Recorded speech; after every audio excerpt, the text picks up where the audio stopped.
गरीब की कहानी, उम्मीद की एक किरण। एक छोटे से गांव में रामू नाम का एक गरीब आदमी रहता था। उसका घर मिट्टी का बना हुआ था और परिवार में उसकी पत्नी सुनीता और 2 छोटे बच्चे थे। रोजी रोटी के लिए रामू दिन रात मेहनत करता था। कभी खेतों में मजदूरी करता तो कभी ईंटें ढोता। फिर भी इतने पैसे नहीं जुटा पाता कि परिवार का पेट भर सके।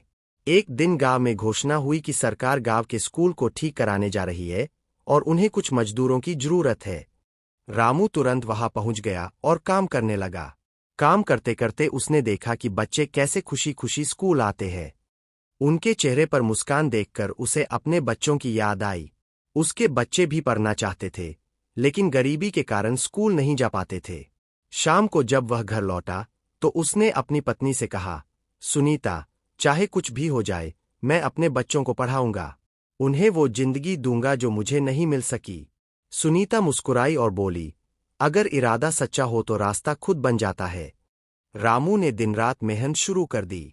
दिन में मजदूरी करता और रात में दूसरों के खेतों की रखवाली। धीरे धीरे उसने कुछ पैसे बचा लिए। उसने अपने बच्चों का स्कूल में दाखिला कराया। शुरू में बच्चे डरते थे, लेकिन जल्द ही वे पढ़ाई में आगे बढ़ने लगे। एक दिन स्कूल के प्रधानाचार्य ने रामू को बुलाया और कहा, आपके बेटे ने परीक्षा में पहला स्थान पाया है। हम उसे छात्रवृत्ति दे रहे हैं। रामू की आंखों में खुशी के आंसू आ गए। उसने आसमान की ओर देखा और कहा, भगवान, तूने मेरी मेहनत का फल दे दिया। वक्त के साथ उसके बच्चे बड़े हुए, पढ़ लिखकर अच्छे पदों पर पहुंचे।